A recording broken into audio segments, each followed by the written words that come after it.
Hoje acolho o jovem casal Chernobyl português. O Nuno Nogueira, engenheiro eletrotécnico, esteve a trabalhar no projeto do Novo Arco, uma estrutura que foi construída sob o sarcófago que protege o reator número 4, que explodiu há 36 anos, para travar a radiação no próximo século.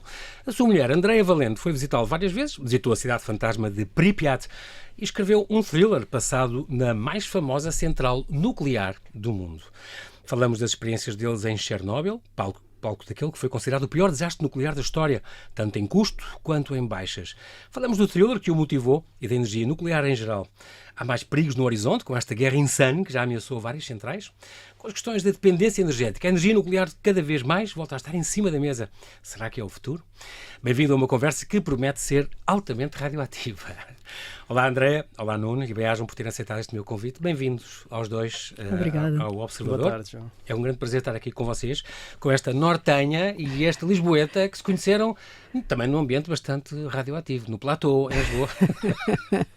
Há uma série de anos e depois tiveram com amigos comuns que os apresentaram, que tiveram esta noite na discoteca, realmente deu frutos e passaram depois a viver juntos e casaram.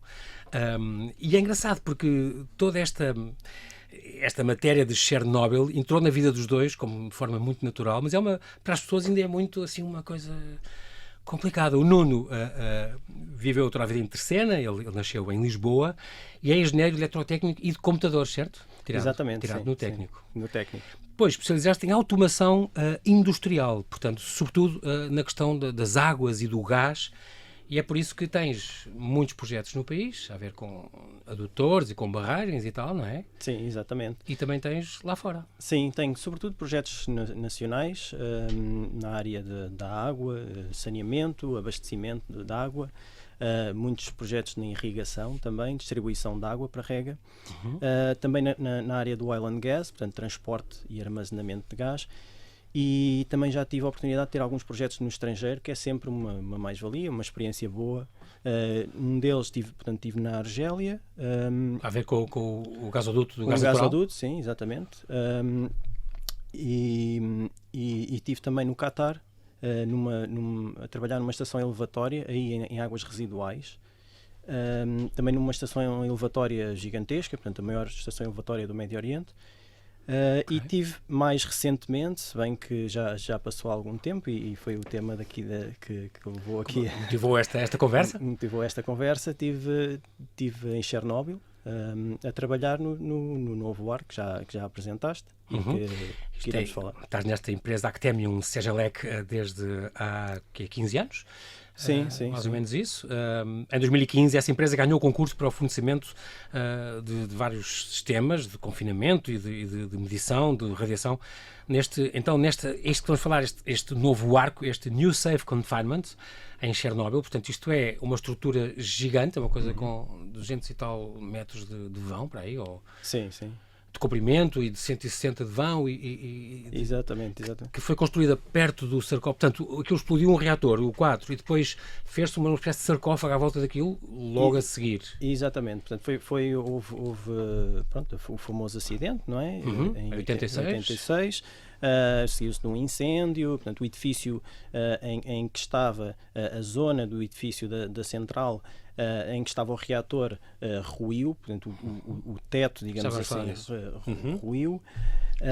Para conter aquela radiação toda que esteve aberto, teve a céu aberto. Exatamente. Fez-se um sarcófago, quer dizer, injetou-se betão para aí, imagino. Sim, portanto foi alargado uma série de material, entre areia e boro, e uma série de material para conter... O boro é neutralizador das radiações. Sim. Okay. E portanto, para acabar com o incêndio e para conter um pouco a radiação, e depois aquilo ficou aberto e havia a necessidade de construir uma cobertura para esse tal edifício que estava em ruínas e que se chama normalmente o sarcófago, é aquilo que nós normalmente chamamos de sarcófago, e que tecnicamente eles chamam-se o Object Shelter. Okay. Portanto, foi feita essa cobertura pouco depois do acidente, digamos assim, e foi feita em condições muito difíceis de radiação, não é? Sobretudo, mas foi uma extraordinária obra de engenharia. Isto tudo com engenheiros franceses, alemães, ingleses, houve um apoio, sim, não é? Sim. Na altura ainda era a União Soviética, portanto, ainda era em 86. Ainda era a União Soviética, exatamente. E fez essa estrutura que realmente cumpriu o seu objetivo, mas o seu tempo de vida útil não era expectável que fosse muito longo. E pronto, e recentemente começaram-se a observar mais a degradação dessa mesma estrutura. Infiltrações e fugas. Infiltrações, e mesmo a estrutura instável, e portanto era preciso ter um plano a médio e longo prazo para fazer a demolição e para tratar daquele problema, não é? E por isso construiu-se um tal, então, o NSC, não é? Exatamente. New Safe Confinement. E daí a construção do NSC. NSC. É uma abóbada, é um meio cilindro, digamos assim, sim, que cobre aquela área toda, que foi construída ao lado e depois, imagino, com carris ou qualquer coisa, foi levada... Sim, exatamente. Portanto, para evitar, portanto, houve uma série de projetos a concurso, em que todos eles foram avaliados, e a solução que foi adotada foi precisamente essa, de ter um arco, uma estrutura em forma de arco, que iria cobrir o reator, o tal sarcófago, exatamente, e que iria ser construída a cerca de 200 metros do local, para minimizar os perigos da radiação. Portanto, os trabalhadores, para os construtores. Portanto, os trabalhadores podiam trabalhar em segurança. Toda a zona foi limpa antes da construção, obviamente. Houve uma série de estruturas auxiliares que tiveram de ser construídas para proteger os trabalhadores da radiação. Mas a 200 metros, Nuno, é seguro? Sim, a 200 metros é seguro, porque aquela zona já tinha sido toda limpa. Portanto, existe o risco do solo, mas a zona foi toda limpa, e agora com a construção, que foi necessário fazer construir fundações, e isso deve ter feito com cuidados especiais. Exatamente. Mas a partir daí não há qualquer risco. Portanto, se nós estivermos ao lado do edifício, do object shelter, não é? do tal sarcófago, aí temos alguma radiação, dependendo do local onde estivermos. Sim. Mas a 200 metros o risco é nulo. Ok. Muito bem. Quando propuseram esta participação num projeto como engenheiro, aceitaste, entusiasmado, mas a minha pergunta é, eles gostavam de ti na empresa? Quer dizer, havia certeza, gostavam mesmo? Houve poucos candidatos e tiraram a sorte e perdeste tu? Não sei, por acaso nunca perguntei ao meu chefe. Foste com colegas teus? Foram vários? Sim, fomos vários. Eu estava... Achaste um desafio? Sim, claro. Eu quando soube que tínhamos ganho a obra, se não me tivessem proposto, eu próprio teria avançado. Terias sido voluntário para isso? Acho que sim, é daquelas oportunidades únicas, não é? E tu fazias um controle diário e mensal com os dosímetros e aquelas coisas todas? Sim. Portanto, enquanto trabalhadores num arco, digamos assim, e isto depois para trabalhadores de centrais nucleares as condições são as mesmas, nós temos um dosímetro e que andam sempre com ele? Andamos sempre com ele, portanto é obrigatório. Nós que avisa todos os microcérvidos ou o que é. Exatamente, portanto tem um medidor da dose instantânea. Portanto, se nós nos estivermos a aproximar de um sítio em que começa a apitar, não é bem, mas só apita, ele nunca apita, só apita mesmo se apitar é mau sinal. Pronto, Mas, por exemplo, uma pessoa faça uma mamografia, por exemplo, aí leva 400 numa dose. Não é uma coisa pontual, é tal história, como é uma coisa pontual. Exato. E não é exposto continuamente a isso. Nesse caso, apitaria, porque 400 é imenso, não é? Exatamente. O mínimo é 30 por dia ou 20 sim, por portanto, dia. A dose que eu recebi é muito inferior a uma mamografia, por exemplo. Ok. Tu recebeste ao longo de... Ao longo de um ano e meio que tive mas lá. Tu foste uma vez em 2015 e depois em 2018 voltaste... Sim, eu tive a primeira vez em 2015, mas não cheguei a ir em Chernobyl. Em 2015, portanto, o projeto iniciou em Slavutich. Portanto, esta cidade depois também está descrita no livro que a Andreia escreveu. Sim. E teremos a oportunidade de falar. Esta cidade que foi construída depois... A cidade que foi construída para albergar os trabalhadores, os moradores de Pripyat. Portanto, nessa cidade de Slavutich havia um escritório da Novarca. A Novarca era a empresa que construiu o NSC, o arco, onde estava toda a parte de engenharia, e portanto, eu a primeira vez que fui à Ucrânia, eu fui só a Slavutich. E, portanto, tive uma série de reuniões, estive lá, não sei, 3 ou 4 semanas, um mês. Mas mesmo assim, sensivelmente. fica que é, André, isto é 50 km, o que é, não é? De Chernobyl mesmo. É Sim, 40 e poucos quilómetros de Chernobyl. Aliás, na capa do teu livro temos uma fotografia que foi tirada pelo Nuno. Tirada por ti, Nuno, Sim, onde sim. se vê o novo O arco é arco. isto, e até está aqui, este é o monumento dos 25 anos. 25 anos, tem sim. o tal monumento, e tem alguém a Exatamente. ir para lá, que é um colega teu. Não, esse por acaso é uma É montagem. uma montagem. Ok, a pessoa não está. Sim. Não, a pessoa não estava na fotografia original. O livro chama-se Depois de Chernobyl, Andréia Valente, uma edição Astrolábio. Já vamos falar disto. Entretanto, também sei que gostas de carpintaria e de bricolagem, portanto, isso é bom. Lá arranjaste Sim. coisas, foi preciso os teus ofícios para arranjar alguma coisa. Não, acho que não, mas por acaso a casa em que eu morava parecia que tinha sido feita por alguém com Sei- Alguém com muito pouco jeito para a bricolagem. Sim, Era uma casa de Exato. remendos, literalmente. Ok. sim. Por acaso já feita à pressa, mas como aliás nessa cidade tudo era, um bocadinho. E também não precisaste usar o teu cinturão negro de taekwondo, também não foi preciso. Não Não, foi saltar na felizmente- rua nem nada. Não. Muito bem, a Andréia foi 4 vezes à Ucrânia e, Andréia, aproveitaste para visitar não só a zona de exclusão e o tal novo arco, o NSC, mas também conheceste esta Slavutich, esta cidade Exatamente. onde o Nuno vivia, e Chernihiv, foste lá? Chernihiv, sim. Chernihiv, a maior cidade assim, mais próxima, Kiev e Lviv. Pripyat, a tal cidade, era suposto ser uma cidade modelo soviética. Ela foi inaugurada em Sim. 70, em 4 de fevereiro de 70, a menos de 3 km do reator 4 de Chernobyl. E só chegou a ser evacuada 36 horas depois. Isto é coisas que eu aprendi com o teu livro. Sim. André, atenção, uma grande responsabilidade. Foi evacuada 36 horas depois da explosão. Hoje é uma cidade fantasma. E há estas... por exemplo, no teu livro falas dos sinais que havia, porque onde havia uma aldeia enterrada... Sim, Porque também há isso, sim, aldeias sim. enterradas, porque não tinham hipótese de descontaminar. Normalmente, quando falamos em Chernobyl e naquela zona de exclusão, imaginamos logo aquele sinal, o triângulo com as pás. Exatamente, radioativo. Eles têm um outro sinal que tem uns caracteres cirílicos escritos, que eu na verdade não sei exatamente o que é que significam, mas que me explicaram que cada vez que aquele sinal aparece, significa que há uma aldeia enterrada. Porque Pripyat não foi enterrada, obviamente, era uma cidade gigantesca, para 50 mil pessoas, mas aquelas aldeias à volta de Pripyat, que tinham poucas pessoas, normalmente agricultores, pessoas mais ligadas à terra, tiveram mesmo que enterrar, porque essas pessoas era-lhes muito difícil de perceber que não podiam voltar às suas casas, e então Para evitar isso. os militares receberam ordens para simplesmente enterrar tudo. Impressionante. Portanto, nos locais por onde passávamos e víamos esse sinal, sabíamos que Já existiu sabiam que ali ali em uma baixo- aldeia, exatamente.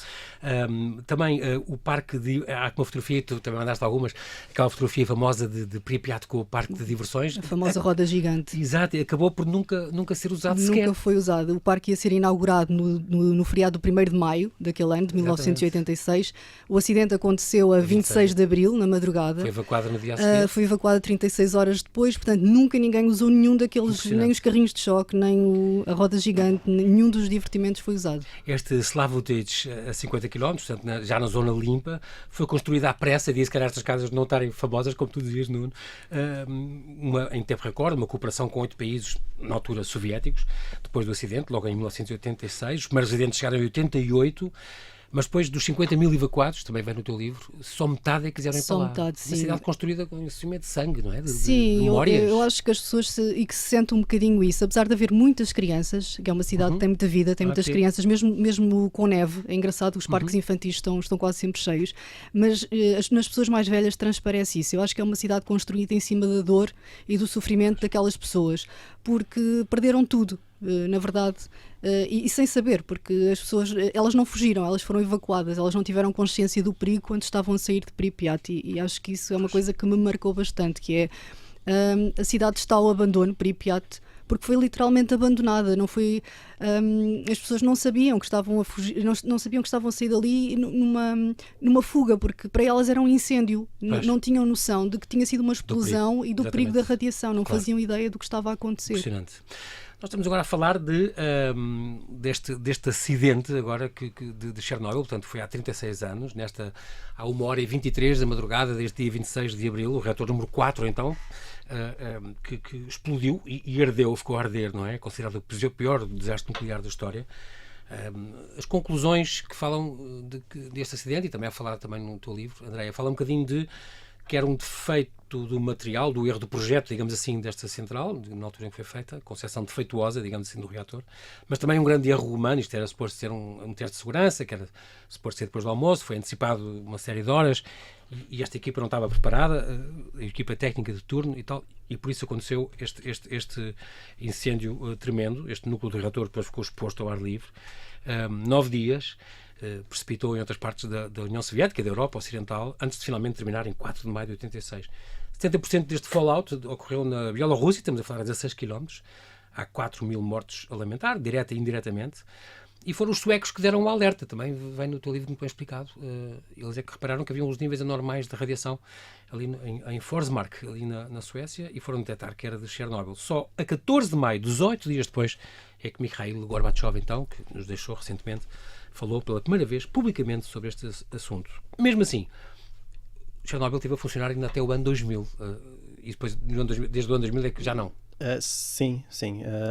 Quando se diz a funcionar, é a produzir energia. Portanto, nós tivemos o reator 4, obviamente, deixou de funcionar naquele acidente. Portanto, havia mais 3, não é? Havia mais 3, outros 3 continuaram a funcionar. Houve ainda um incêndio num deles mais tarde, e depois eles acabaram por desativá-los progressivamente, e depois de deixar de produzir energia, todos os reatores entram num processo de descomissionamento. E o descomissionamento é desmantelar? É desmantelar, é desativar aos poucos, é tratar o material que lá está, e isto é um processo que demora décadas. Era uma coisa que me transtornava, era ver tantas pessoas irem trabalhar diariamente Todos para uma os dias. Central.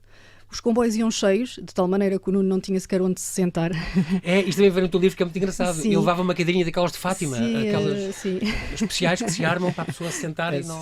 Porque as cadeiras, eles guardavam as cadeiras. São pessoas nos habituadas comboios. a fazer aquele percurso há 30 anos, há mais de 30 anos, e têm punham uma lugares coisa- marcados. E, portanto, É como possível. marcavam os lugares, quem viesse depois não podia sentar-se ali. Portanto, quem chegava primeiro guardava o lugar para os amigos, com um Exato. isqueiro, com uma carta ou com o que fosse. O que fosse. E pronto, quem Os de chegava fora, depois tinha sim. que levar uma cadeirinha.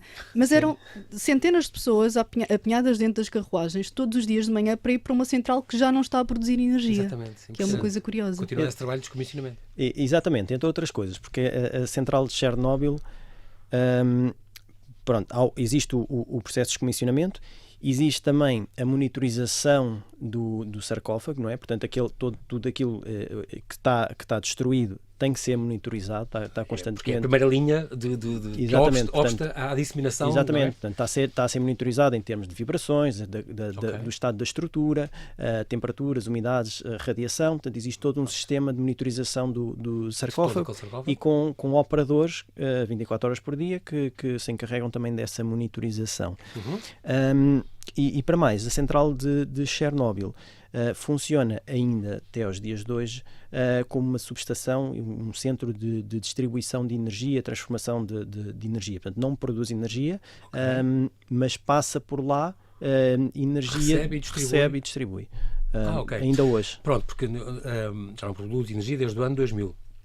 Os operadores, entretanto, deste ar quando tu trabalhaste aí da central, quando começou esta guerra, tornaram-se reféns dos russos, não é? Sim. Impedidos de trocar de turno e tal, o que Sim. tem os seus custos, e houve alturas até que diziam que as centrais que recebem os dados, internacionais que recebem os dados, deixaram de receber os dados, não sabiam que estava tudo a correr bem e poder monitorizar. Tens também noção disso? Sim, é assim,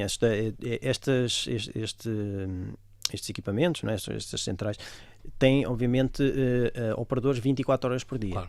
Onde os trabalhadores trabalham por turnos, tipicamente turnos de 8 horas, e portanto, há a troca de turno, e que é essencial para que as pessoas descansem e as pessoas tomarem as decisões acertadas, não é? Porque depois com o cansaço tem tendência a haver mais erros e tudo. Pronto. Claro. E então quando houve a invasão, os russos entraram na central e entraram na sala de controle do arco, digamos assim, e tornaram reféns as pessoas que lá estavam e impediram que trocassem de turno, e as pessoas estiveram lá durante dias a fio. a fio. A dormir, a comer e a viver ali sem poder sair. Viver ali, exatamente.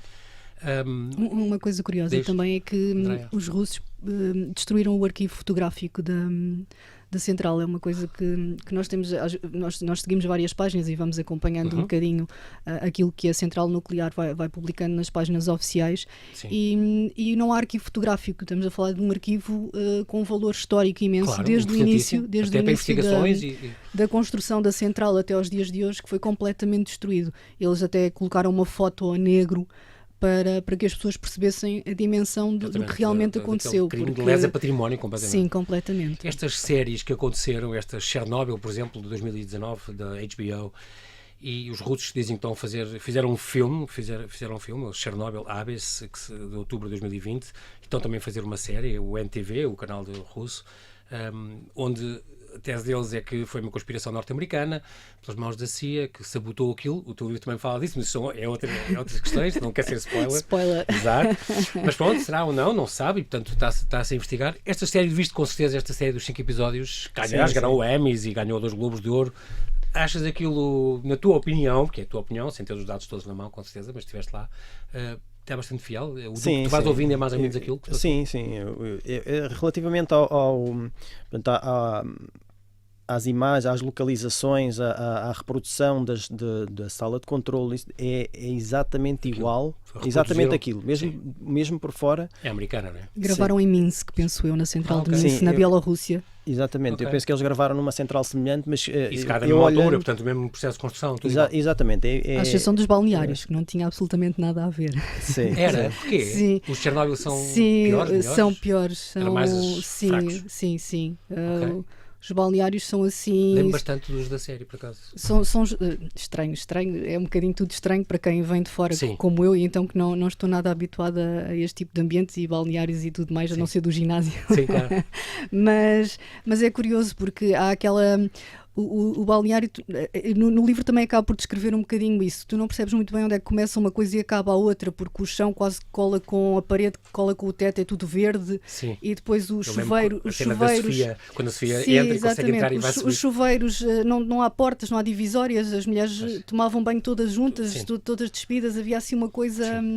E os cacifes também, a organização dos cacifes e tudo. Na série, não sei se eles conseguiram ou não entrar para fazer esse trabalho ou se simplesmente decidiram adaptar. Sim. Mas foi a única coisa que eu achei que não estava muito fiel. Tudo o resto achei, daquilo que eu vi, e o Nuno então saberá melhor do que eu, que viu muito mais. Ele esteve o Nuno esteve na sala de controle mesmo. Sim, o Nuno esteve na sala de controle do reator 4. Sim, eu tive a oportunidade, eu não trabalhava na central, eu trabalhava no arco, portanto, eu para entrar na central precisava sempre de ser acompanhado, autorizações, etc. Portanto, é uma zona de controle militar.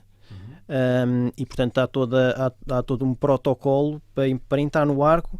Existe um controle militar, existem vários controles de acesso, e para entrar na central é outro controle. Portanto, eu tive a sorte, digamos assim, a oportunidade de ter visitado a sala de controle do reator 3, portanto do reator que se manteve em funcionamento. E consegui também visitar a do reator 4, a tal onde houve... Já estava destruído? Sim, é assim, a sala de controle não ficou destruída no acidente. Porque não é mesmo ao pé do core central? Exatamente, portanto, o core, e percebe-se, não é, pela dimensão da explosão, é um edifício extremamente reforçado, não é? Portanto, e a sala de controle... Campo de botão, digamos. Exatamente. E portanto a sala de controlo não foi afetada. Hoje em dia está em muito mau estado, mas é um estado de abandono, e não de ter sido destruída num incêndio ou numa explosão. E pronto, eu tive a oportunidade de ver essas duas salas de controlo. A sala do reator 4 está muito, muito degradada. A sala do reator 3 acaba por ser mais interessante porque está como se fosse em funcionamento, não é? Mas quase uma peça de museu, não é? Do tempo da construção do 2001, Odisseia no espaço, daquele género.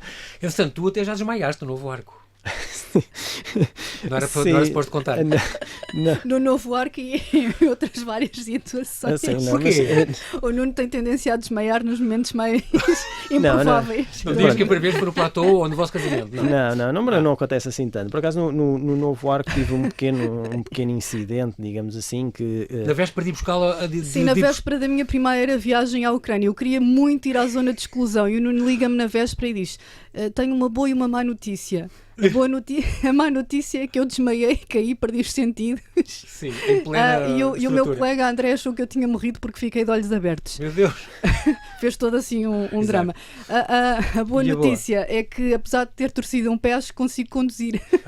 Pois, a minha dúvida era se conseguiria conduzir, porque eu tinha um pé em muito mau estado, portanto eu torci um pé e caí, pronto, tinha um capacete, como era obrigatório, sim, exatamente. Portanto, nada de grave aconteceu, fora eu ter torcido o pé e desmaiei com a dor. O cinturão negro está quem doa, é isso que me admira. Tu devias estar habituada a muito mais de coisas que te acontecessem e ataques. Sim, pois, não sei o que é que aconteceu, mas curiosamente eu depois fui para o posto médico, onde fui observado, e o médico perguntou-me, numa escala de 1 a 10, qual é que teria sido a minha dor, e eu disse 8. E ele, 8? Então, mas desmaiou com 8, então o que é que pode ser o 10? Eu consigo imaginar muita coisa superior. Ter um filho, por exemplo. Eu não desmaiei. Uma pedra no rim. Sim. Tu também visitaste, além de Pripyat, Andréia, visitaste o radar Duga-1. Exatamente. Que é conhecido por quê? O radar Duga-1, dentro da zona de exclusão está o receptor. O emissor está em Chernihiv. Era um radar construído na altura da Guerra Fria para perceber se havia ou não envio de mísseis americanos. E o mais curioso daquilo tudo é que é uma estrutura gigante, estamos a falar de centenas de metros de comprimento por dezenas de metros de altura, mas escondido no meio da floresta e que aparecia nos mapas da União Soviética como sendo uma colónia de férias para crianças. Que eu questiono-me como é que conseguem esconder uma estrutura daquela dimensão. Exatamente. Mas é uma das coisas que é possível visitar, ou que era possível antes de começar esta guerra. Sim. Num tour, por exemplo, a partir de Kiev, era possível visitar toda a zona de exclusão e era uma das coisas que gostavam e que mostravam muito aos turistas. Tu chegaste a estar pertíssimo do sarcófago e tudo, mas isto tudo, mesmo estas visitas que tu fizeste, sempre equipada e com dosímetro e com tudo. Sim. Só assim permitem. Sim, principalmente dentro do arco, quando o Nuno conseguiu a autorização para eu entrar, não é comum as pessoas entrarem dentro do arco, como é óbvio, do New Safe Confinement, foi com uma autorização especial. Que já está instalado no seu lugar em cima da coisa, já é isto, e o reator está lá dentro. Eu no dia em que fui dentro do arco, segui o protocolo todo. Eu saí de Slavutice no primeiro comboio da manhã, fiz o percurso todo com os trabalhadores, entrei com uma engenheira que trabalhava com o Nuno, porque tive que ir pelos balneários, passar o controle militar, passar a segurança, fazer aquela logística toda, passar a zona suja, passar a zona limpa, passar a zona suja, equipar-me. Ela ativou o meu dosímetro, porque tem que ser ativado, com o dosímetro e tudo mais. E depois, junto ao sarcófago, eu só podia estar cerca de 10 minutos. Como eu não trabalhava ali, não era possível andar a circular como eu bem entendesse. Mas fizeste umas fotos e tudo. Esta coisa do dark tourism é uma coisa que existe mesmo. As pessoas organizam viagens... Sim. É uma nova tendência de turismo radical. E há também um grupo de pessoas que eles chamam stalkers lá, que entram sem autorização. São excursões ilegais, não é? Sim, ilegais, e que até pernoitam dentro da zona de exclusão, que é perigoso, porque acho que eles sem dosímetro não têm noção nenhuma da radiação que estão a receber ao momento, mas que fazem essas visitas e essas interações com turistas que queiram ir à revelia e que vão sem autorização. É um boom turístico que aconteceu muito por causa desta série, Chernobyl. A série trouxe muito isso. Esta série é incrível dizer, no IMDb tem uma classificação de 9,7 em 10, acima, por exemplo, de Guerra dos Tronos, que tem 9,4. É impressionante. E, portanto, claro, atrai muita gente. Nesta zona de exclusão está exposto a uma radiação que equivale à quantidade de radiação que teríamos se ficássemos em casa durante 24 horas, diz-me o teu livro. Portanto, toda a gente é sujeita à radiação todos os dias. Quando se come uma banana, ou quando se abre uma televisão, ou, não é? Quando se anda de avião. Há o banana... O Nuno é que sabe essa medida da banana. É uma medida informal. Sim, é uma medida informal, porque as bananas são radioativas, é uma pequena dose de radiação. Sim. Mas é quantificável, há um número. Sim, é um valor. E por isso há o BET, como é que é? Sim, mas exato, há uma escala que é a escala de banana. Sim, e portanto, todos nós estamos expostos a doses de radiação, dependendo do sítio onde vivermos, pode ser maior ou menor. Viagens de avião têm uma dose de radiação superior e depois, obviamente, tudo o que é radiografias e mamografias. E um bocadinho menos, mas as televisões, os frigoríficos, os micro-ondas, tudo isso emite... Tudo isso emite radiação. A radiação... a radiação envolve-nos, a radiação está por todo o lado. Agora, depois, aqui temos de distinguir entre o que é radiação ionizante, que é a radiação mais perigosa, digamos assim, que pode causar alterações no ADN, e aquilo que é radiação não ionizante, como é as ondas cósmica, de rádio, não é? A cósmica, ambiental, dizendo coisas? Sim, portanto, a pessoa a luz visível... A pessoa que mora numa terra granítica, por exemplo. Exatamente, tem um é natural, digamos assim. Tem uma exposição acrescida à radiação. Radiação perigosa, nesse caso, que isso é urânio, radiação ionizante. E pronto, a radiação existe no nosso dia-a-dia, depois as quantidades é que indicam, levam-se a ser mais perigoso ou menos. Podemos continuar a comer bananas. Exato. Não deixe de comer, não corremos o risco. Muito bem. Podemos falar então deste arco, esta enorme estrutura que tem quase 260 metros por 108 de altura e 160 de largura, 25 mil toneladas de estrutura de metal, a maior estrutura móvel já construída, e está planeada para ter uma vida útil de 100 anos, porque é isso que quer conter, não é? Durante um século que promete não passar a radiação. Exatamente, não é só conter, mas é permitir também permitir desmantelar o reator 4, pelo menos. O reator 4, exatamente. Portanto, esse arco está equipado no seu interior com uma grua descomunal, portanto, uma grua enorme que se desloca pelo topo do arco e que vai permitir aos poucos desmantelar a garagem fica no topo. Sim. Que é uma coisa curiosa. Portanto, existe uma garagem na estrutura do arco onde a grua depois fica alojada, digamos. Fica alojada, exatamente. Não fazia ideia disso. Por isso é que é a maior estrutura móvel já construída. E a grua então é colossal, é muito grande mesmo. Okay. Muito bem. Este livro, Depois de Chernobyl, portanto, uma edição Artrolab, é uma chancela do Grupo Atlântico, que foi lançado no verão passado, aliás, pelo meu querido amigo Pedro Mourinho, é uma história, Andréia, que tu imaginaste ainda se calhar lá, por lá ir, ou antes, ou quando o Nuno foi lá colocar a primeira vez? Sim, foi logo na primeira semana. Tu és sempre posto jornalista, vais ser jornalista sempre. O jornalista quer sempre contar uma história, seja lá de que maneira for. Tiveste logo a ideia disto? Foi no final da primeira semana, sem autorização para ir ao novo arco, eu disse ao Nuno, mesmo não conseguindo entrar, eu quero fazer a viagem que os trabalhadores fazem. E então entrei no comboio com ele, com os colegas dele, com os ucranianos que viviam em Slavutich, e fui até ao Smicody, que é a estação de acesso à central nuclear.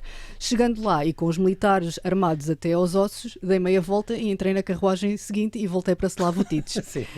E foi nesse caminho de regresso, sozinha, que vinha sozinha, e ia pensar para mim mesma, se o comboio não parar em Slavutich, eu não sei o que é que faço à minha vida, porque ninguém fala inglês, e eu não falo russo nem ucraniano, e não sei ler cirílico, portanto isto vai ser uma animação.